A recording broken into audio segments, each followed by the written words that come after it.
Smarterfan.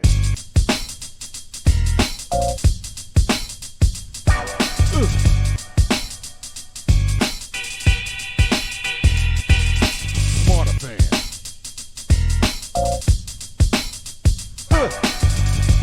Yeah. Smarterfan. Hey, everybody. Welcome to another segment of Smarterfan Podcast, where we bring you behind the veil of sports, business, and life. I'm Joe, and this is Barry. How you doing, Barry? Well, I'm doing better than those four offensive linemen who got cut by Cleveland today. Not blocking for Shedeur. But I'm doing good. I'm doing good, brother. I'm doing good. What you got? What you got tonight? All right, so we had talked about how, the Montreal Canadiens were the flagship team for Canada. Yeah. And, Canada's in the midst of this huge Stanley Cup drought. Well, Yeah. I'm going to talk about one of the players who was a member of those great dynasties. And his name is Yvan Cournoyer. Oh, wow. Now, he started in 61 with the Montreal Junior Canadiens. And they said by the time he was 18, his legs were so muscular that he had to have tailor-made pants. Oh, wow. Yeah, I mean, with skating, you get big legs. They said Bobby Hull's thighs were big as tree trunks. Wow. So, now he made his NHL debut in '63 with the Canadiens after playing just 7 games in the American Hockey League. So, and he earned a full-time spot with the club in '64. Now, he was nicknamed the Road Runner because of his small size. He was only 5'7", but he had blazing speed. And he credited this to longer blades on his skates. So now, Canadian head coach Toe Blake, he thought he was a defensive liability, and he didn't feel that he deserved to have a full shift on the line. So, but yet, at the same time, they used him on the power play all the time. So that speed. Yeah, So after Blake left, they won a cup in '68, and then Blake left. And the new coach that came in, Claude Rule, he made him full time because he saw his potential. All right. So now he went on to have his first 40-goal season in '69. Wow. And he was a second-team All-Star. Now, he also played on Team Canada when they played in the Summit Series in '72 against the Russians. And he helped Canada win the cup. He scored 3 goals. Jeez. In that series.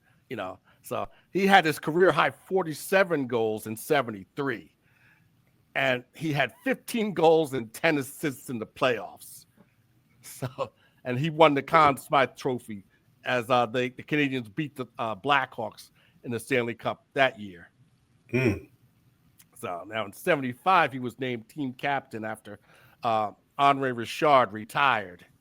And he missed the '77 season after having back surgery. But he came back in '78 and led the Canadiens to their 3rd straight cup. Jeez. So now he retired in '79, having won 10 Stanley Cups. 10? 10 Stanley Cups. He's got as many Stanley Cup rings as Yogi has World Series rings. That's crazy. 10? Yeah.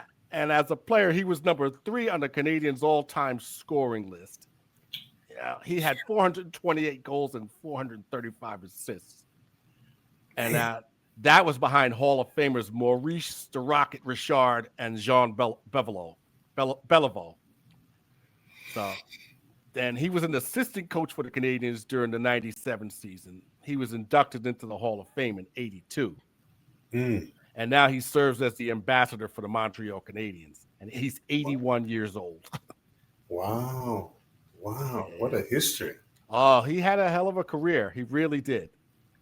And he played with some greats too. Oh, yeah. He played with a lot of Hall of Famers. So he's a Hall of Famer himself. So that helps. That helps the cause. Yeah, man. Yeah, man. But it's been a long time. So, Yeah. Yeah. so, Yeah. Yeah. so now you had touched on athletes and taxes. Yeah, yeah. And what I want to talk about tonight is part two of that. And it's really taken from a conversation on the pivot. I think it was Ryan Clark, Channing, Fred, and Cam Newton. Mm-hmm. And I think the point about the tax situation was, it was glorious to take home a paycheck of $732,000, but you end up paying nine million. He said in his signing bonus of 18 million. Right? Damn. Yeah, and so kind of on another type of pivot. One of the guys who was talking about, unfortunately, many times in our community, the money, when we come into money like that, the money goes back first to help and fix people before it's moved forward to secure our future and so forth and so on. Not that other ethnicities don't do that, because it was just the Bears quarterback. He got a $10 million extension from West Virginia, and he's breaking down crying, Caucasian brother, and talking about from where he was, his dad didn't see an indoor toilet until he was about 18 years old. Jeez. You see what I'm saying? People really don't realize how people, and I don't care what color you are, how they're really living in America, and it's an indictment on our government. It's pitiful. But it's when you don't pay attention, freedom, like Jefferson said, freedom ain't free. Nope. Freedom ain't free. So one of the things that I took away from it was, as Cam said, his father was kind of how he filtered everything through. Because people show up out of the woodwork and they want money and they want. And after listening to the conversation, I said, "This is the problem." But it's a problem that you can be blinded to, and this is what I mean. Yeah. If you're poor, right? I had to talk to some finance people, and they broke it down to me like this. Barry, it's like this. If you're only ate 2 meals a week, eating 3 meals a week or 4 a week sounds like heaven. And I said, that's interesting. He says, so someone who's not come from money comes into money, then they've probably ever seen the last 3 generations. They unfortunately don't take the time to educate themselves. Nope, not at all. Because they feel they've made it, not realizing this, you don't know enough. So you figure, I'm a millionaire, we made it, we're good. No. How do you get these millions to extend so it's just not a one generation lick? Right. And I said, man, how insightful is that? And so again, the importance of, it's just, Robert Kiyosaki said some things that made people very angry, but it was hard to be angry at him because he could speak to it. He said, my biological dad was very degreed, PhD of education in Hawaii. My rich dad had no high school diploma, but was extremely rich and financially astute. And so I end up realizing I could either get fancy degrees and be broke, or learn business and be wealthy. Yep. So, I guess the bottom line is, it's important to get educated. Your family you come into money, your family comes, really taking the time, forget the trip. Because, Karen was talking about the trips he took people on and all this, all that. Yeah. But you didn't secure your financial situation so that you could be making that kind of money, player money, for the rest of your life. Right. And then Yeah. I'll end it here for someone who did. I don't know who he is, but someone and Allen Iverson really got set up the right way. They're literally 40s, 50s, 60s on. He's going to see at least $10 million Hey, for the rest of his life. that's what's up. That's what's up. You know? You know So, what I mean? And I yeah. said, I think so many of us get into these opportunities and really don't end up maxing them out because we feel, well, we had a little bit of money here. We come in at $700,000. We made it. I got $10 million in the bank. Not if it's not growing. Nope. Not if it's not going to use. Inflation is eating that. So, And not if you have an entourage. Lord have mercy. That may have to be part 3. Yeah, that's another story for another day. I've never understood that. Taking care of grown men or friends like they're your kids. I've never understood it. I understand that, hey, I'll empower you, help you get your credit right. I'll help you do this so you can stand up like a man. Right. But I'm not going to be taking care of you like you're a grown man. You got a brain. You know what I mean? It's like, I've never understood that. You know what I mean? I've never understood that. Wow. So yeah, my friend, got to handle your money as Marshawn Lynch said. Got to take care of your chickens. That's right. Got to take care of your chickens. That's and maybe right. in part 3, I'll tell you what he did to help players improve their financial situation. And the guys sing his praises because they listen to him and they're living on NFL income out of the NFL because they listen to him. There you go. There you go. So, there you go. But anyway, I'm going to switch gears a bit and talk about F1 for a minute. Formula One? Yeah. Yeah, partner. That's what I love. Talk to me. So now Cadillac is all set to join the grid in 26. They approved him? Yes. So because they've actually secured 2 drivers. Okay. Sergio Perez and Valtteri Bottas. Okay. Yeah, they were the most experienced free agents available, and they got 16 wins between them. Okay. Now the thing with Perez pulled it off. Okay. Oh yeah. And the thing with Perez is that he's been idle for the last year because he got dropped by Red Bull because he struggled as Verstappen's teammate, so they dropped him. So Cadillac picked him up. So now GM's also going to have a name that carries some weight on their board of directors in Mario Andretti. Yep. So if you go back a few of our podcasts, I talked about Mario. Yeah.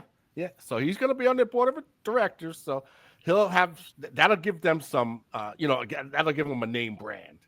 Oh yeah, huge.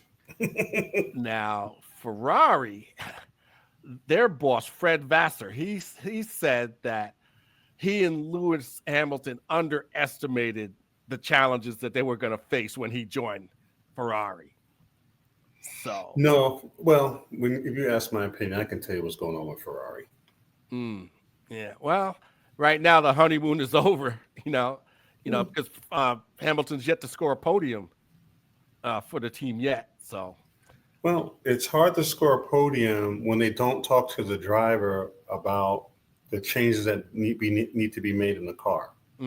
So that happened his last race. It was a hot mess. He told them what to do, and he got 4th from the back. Yeah. And so everybody's going so they're embarrassed. Ferrari's embarrassed because it's like, well, how you don't talk to the driver who's driving the car? And he was telling them, it's pulling here. It's not breaking in the corners right. It's this and the other. And they didn't listen to him. So he was back in the pole position. Then someone got the bright idea to make the adjustments, and he ends up 4th from the back. Yeah. So they're embarrassed right now. Yeah. Well, Hamilton, he's already looking to next year. Yeah. Because he's just going to write this year off. And they're going to change the cars are going to be changed next year. I guess they're making modifications to the cars, and they're changing the rules. So, yeah. I mean, you have to ask yourself, and that's part of the, that's part of the dynamic is getting, who doesn't talk who? Well, it's the pride. It's the pride.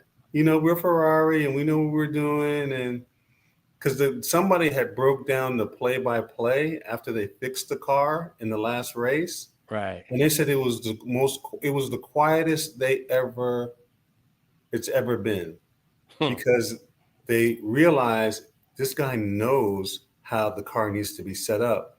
So they only could give him minimal direction, and he just came in fourth. And everyone was like, we didn't even have to say anything to him, and he came in fourth. Well, why do you bring this guy in if you're not going to use his input? It's well, that's why Ferrari ain't been on I ain't been nowhere since Schumacher.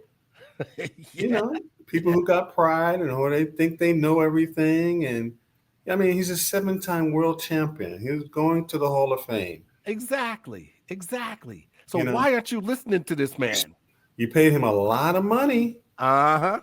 So why wouldn't you be listening to him? So it's going to be interesting going forward. It's going to be interesting. And it's really going to be whether or not Ferrari can swallow their pride and, to win. What's more important, their pride or to win? Yeah. Well, they're on summer break right now. And the second half is getting ready to start. And, McLaren, they're saying they may face some challenges from Red Bull. Verstappen had a good finish with winning two races. Okay. George Russell won in Montreal for Mercedes, and Charles Leclerc, he's starting to make some noise with Ferrari. Okay. So he got a pole position in the first half. So we'll just have to see how that plays out. Yeah, it's tricky. It is. Listen, let me tell you something. It may be a reach, it may be a stretch, but I put nothing past Andretti, and don't think Lewis Hamilton can't end up there. Anything's possible. Anything's possible. And win. Oh yeah. And win. Yeah, when you got the master. And win. See what I'm saying? Sometimes you need somebody up front, up in management, like an Andretti, who can tell you, hey, listen, do, as a driver. You know what I mean? Yeah. Some guys, they've never been behind the wheel. They don't know. They know engineering, but they don't know, you know what I mean? They don't know cars. They don't know cars. They don't know what it's, they don't know. So. Well, like I said, we'll see how that plays out. Yeah. But so what's going on with Shedeur? Man, listen. I had to tell somebody. Let me. This is how delusional people can be. This guy, I said, let me ask you a question. When has ever a 5th round draft pick got this much attention for their franchise? Yeah. I mean, everybody's talking about Shedeur. I was like, when? The owner's even delusional. Like, when did your franchise ever be this much in the news? Never. Even when you were winning, which was rare. Yeah. Right? And it's just amazing. That's why I tell you, Joe, there's the bottom 15 that will always be the bottom 15. Well, they better watch out because they're stealing Uncle Jed's spotlight.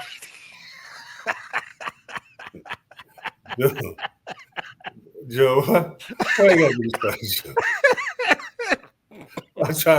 I'm trying to forget, Joe. I mean, they can't sign Michael anyway. So, it's just crazy, right? And so, it's just, I just love how Shedeur is handling it, and people are really realizing. I mean, I had to tell this person. I said, "Did you know Baker Mayfield was a number 1 draft pick who went to the Cleveland Browns, and somehow they fumbled the ball and traded him. Mm-hmm. I said, do you know how many number ones they've had in the last 5 years? Mm. And they still can't win. Stefanski still can't figure it out. Yeah. And I said, I'm done. I want Shedeur out of there. Go with your Flacco. Go with your Kenny Pickett. Go with your Dylan Snoop. I don't care. Go with the show. I don't care. And they just cut Huntley. Him too. I do not care because that's a franchise that's just got bad juju. They can't get out of their own way, and they're never going to get out of their way because that's just how our franchise is, unfortunately. It's just what it is. Yeah. And I feel bad for well, I don't know if bad is the right word. It's unfortunate with Shiloh down in the Buccaneers. Yeah. But I think it's a great learning lesson that, as Shannon Sharp says, and I've always felt that way. You play dirty in football. Oh, I'm going to get you. I'm going to get you, or I'm going to get one clean. I'm not going to do dirty. Clean. But it's just the nature of the game. It's just the nature of the game. And, you gotta, he should know by now, people are going to try to do dirty things. People are going to try to, he's got to become more aware. Yeah. He's got to mature. He's got to grow up, and recognize, hey, this is professional football. This ain't high school. This ain't college, and you're 25, bro. So you got a real small window to make some stuff happen, Yeah. and you can't give the entities a reason. And I'm not being, I don't want to sound harsh on him. Entities reasons to put you out, because even Todd Bowles, when he walked to the sideline, you could see Todd pissed off because he knew he'd probably have to cut him. You know what I mean? You can't get ejected. No. You can't. That what does that say? He doesn't have maturity. He doesn't know time and space. People are gonna do dirty things. You can't do you. You know what I'm saying? Yeah. At the expense of the team. Yeah. You can't do that. Definitely. You gotta have some discipline and develop some disciplines that, okay, all right, because when you look at it, the dude is blocking way after the whistle. There, he's swinging on him. He's grabbing his face mask and all that, and Shedeur swings back. And it's just like, and I understand you're in the heat of battle. It's hot. It is what it is. But, it's just maturity. It's just maturity. And, I was listening to Adrian Peterson. He said, yeah, somebody got me. And it took me 2 years, but I eventually got them. That's what you got to do. It's football. You go and get got. Yeah. Something's going to happen. Well, we'll have to see where he lands. Yeah. He may end up back with the Buccaneers if he doesn't get picked up on the waivers and end up on the practice squad. So there's some options, but I really want Shedeur to get out of Cleveland. Yeah. Wow. It's not a good organization. No. At all. No. But we'll have to see how all of that pans out. Wait, already? What's going on? What's going on? Well, Anthony Volpe. Oh. All right. Aaron Boone. Yankees? Yeah. Aaron Boone finally grew a pair and benched him. Okay. The shortstop. Yeah. The shortstop that leads the league in errors. Are you serious? Yeah. And he's also in a slump, a hitting slump. Wow. So Boone, for the moment, stopped making excuses for him and benched him. Because this was a disastrous weekend for the Yankees. They lost 3 out of 4 from the Red Sox. Wow. They committed 4 errors in the first game, that they lost 6-3. So what are they doing? Just hitting that Volpe and he can't field it? He can't throw, he can't field, but he's not the only one. They committed 3 errors in 1 inning. I mean, it was pathetic. It was just pathetic. And Max Fried finally pitched a good game, and the offense didn't show up, and they lost 1-0. 1-0? 1-0. Wow. You know? Wow. So they finally won the last game 5-2. You know, now Trent Grisham, he's been on a tear. He's been one of their most consistent hitters. And so they might have something to think about because he's a free agent after this year. You know, and Stanton, he's doing his thing. Okay. You know? Okay. He's another one who's been consistent. You know, okay. Now Judge is in a little bit of a slump. He went 2 for 14 in this series. You know, with 6 strikeouts. So, you know, so it's they're just so pathetic right now. But that's all I have to say about them. They're just totally pathetic. You know. I mean, I just enjoy when you just have had it with them, Barry. I've had it with them. Yeah, it's just ridiculous. But anyway, on a nice note, okay.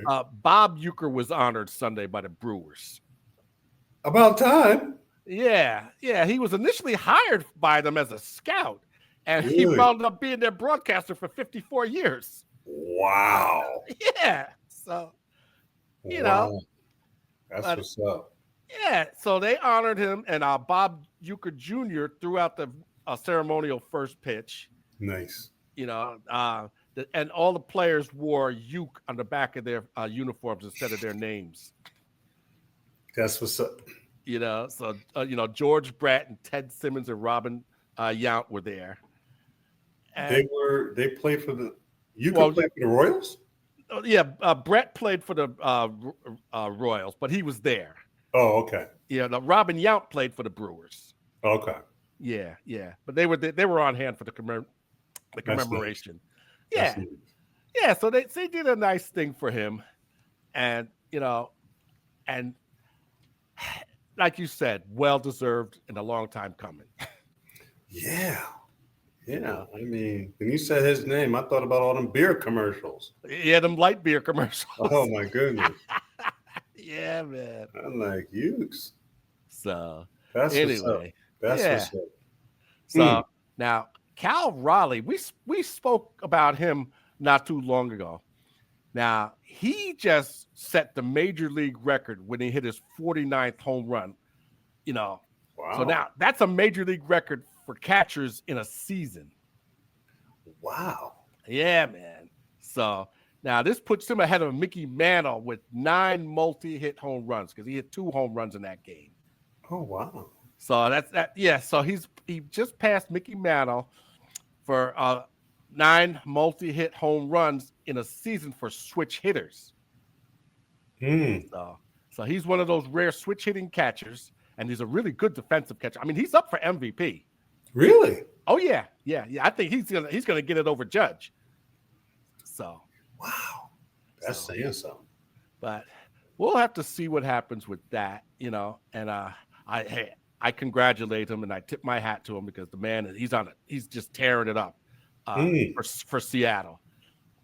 Now, whether they make the playoffs or not's another story, but it's always another story, my friend. Yeah. Always another story. So, yeah. But that's all we have for this week. Well, that's quite a bit. I'm telling you, lots going on in the sports world. You know, we need to talk about NIL. We need to revisit that name, image, and likeness. And there's some interesting people that are coming on board that we're going to get to interview about those dynamics of NIL, sports, how it's changed, how the money's changed, how organizations are being run now. Yeah. You know, that changing. And the international game, I got another former pro player who played in Europe, Sully. Okay. He's going to be awesome. Just talking about the pro game, playing internationally. He's won many awards. And what's unique about him, many things are unique, but how he played professional basketball and professional soccer. Hey? Yeah. And then how he came to the decision to stay with basketball, but he was good enough to play professional soccer. Well, Yeah. we'll have to talk about that then. Absolutely. Well, as we always say on Smarterfan podcast, Joe, Stay in the game. stay in the game, folks. See you next week, and we got more treats coming for you. And it ain't Halloween yet. All right. All right. Good night. Good night. Smarterfan.